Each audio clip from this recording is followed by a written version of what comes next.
Hey, what's happening, everyone? Pragmatic Addict here. Thank you guys so much for checking out this review. We're gonna be looking at the Nun II.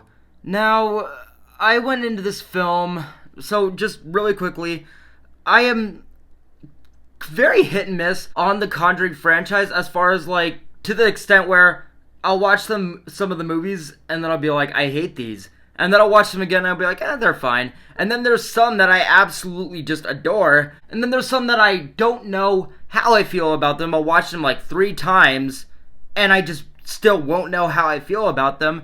So going into this one, because I'm going to say it, Valak from The Conjuring 2, that was such a strong entry. That was such a creepy movie as far as like Valak's scenes. Just as a horror character being introduced in the Conjuring franchise, I absolutely loved that character. I still think that that's like one of my favorite horror characters, probably my absolutely favorite horror character in the entire Conjuring franchise. And the first Nun is one of those movies where I've watched it so many times and I can't fully get through it. I can't fully give a shit about it, therefore I can't fully deliver my actual thoughts on it. But I admire the, like, aesthetic of that movie. It doesn't fit for a Valak movie, but there are things about it where I'm like, okay, I think that's fine. And what I can say is that based off of everything, I went into this film with very low, if any, expectations.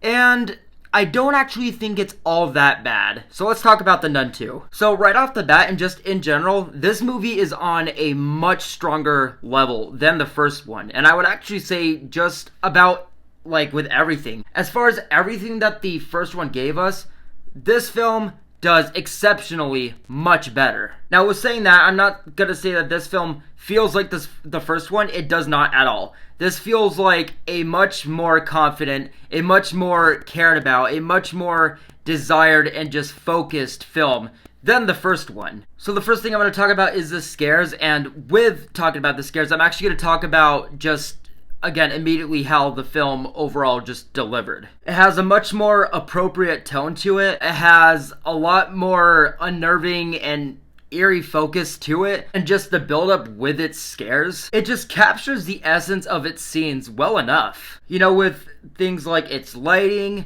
with its sound design, with its silence, and again, just with the build-up of its scares, it just spends a very dedicated and appropriate enough time actually building up to those. Also, I am glad to say that this film does incorporate things that we have not yet only seen from the Conjuring franchise, but feel in some ways, at sometimes, the strongest and more, like, in-depth and intense as far as, like, what we've seen yet from the Conjuring franchise. But getting into the introductions of the characters in this movie, it was not only the first actual flaw I had with the movie up to this point, but it was just absolutely throwaway as far as how it, again, just introduced these characters in this movie. Right off the bat, I was noticing just like a lot of really goofy, distracting, like, attempts on accents. Also, there was just a number of characters where it was just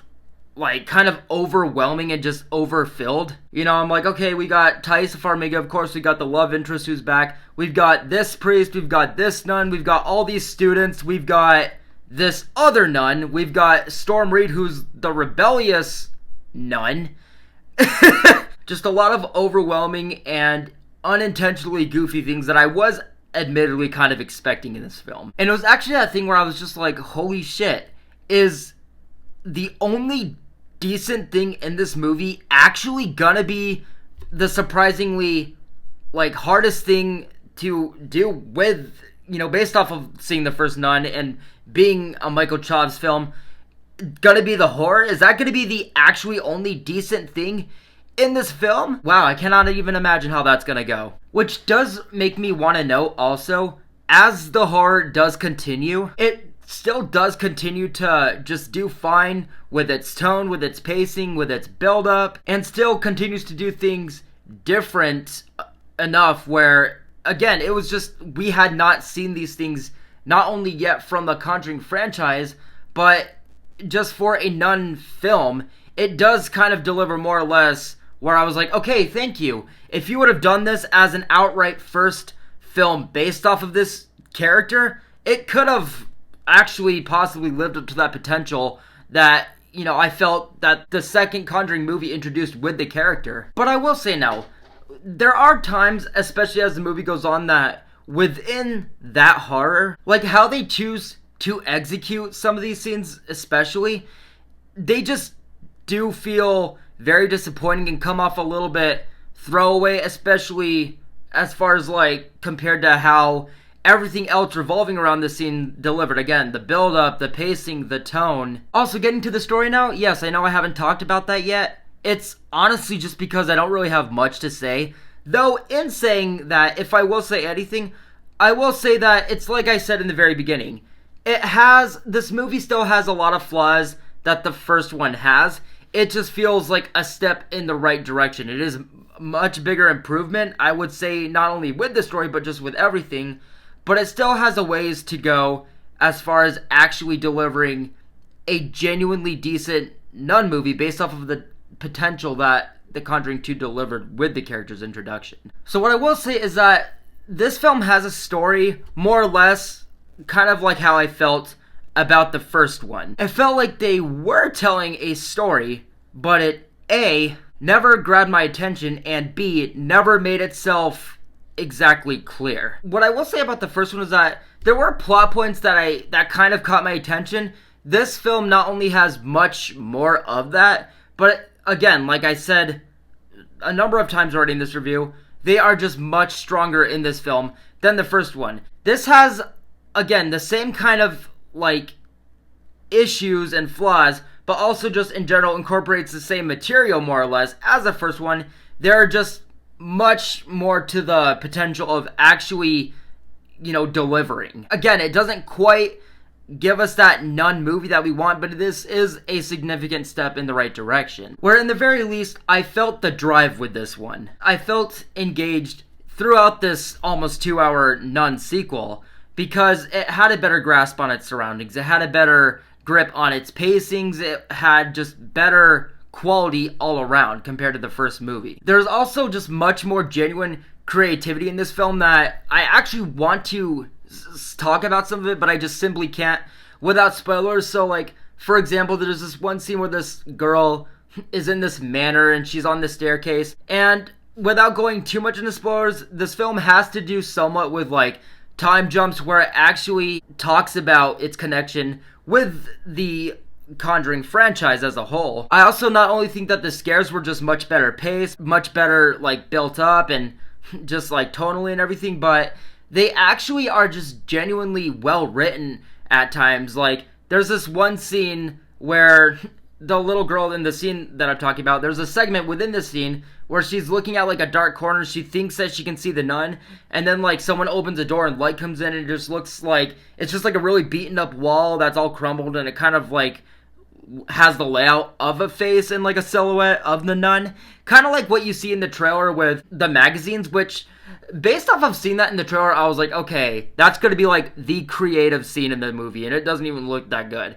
With the execution, however they actually deliver that to its fullest extent in the actual movie, it does pay off well, but I still think that this was just a much better scene to take away from the movie. And overall, it has a stronger grasp on everything than the first one, but it still has a ways to go, like I was saying, as far as giving us a movie based on how strong the potential was of this character's introduction in The Conjuring 2. And overall, I'm going to give The Nun 2 a mixed review. Also, last thing, there are actually a surprising amount of not only just deaths in this film, like as far as like a kill count, but the way that they execute these deaths, I would say that every death in this movie kind of like stuck with me.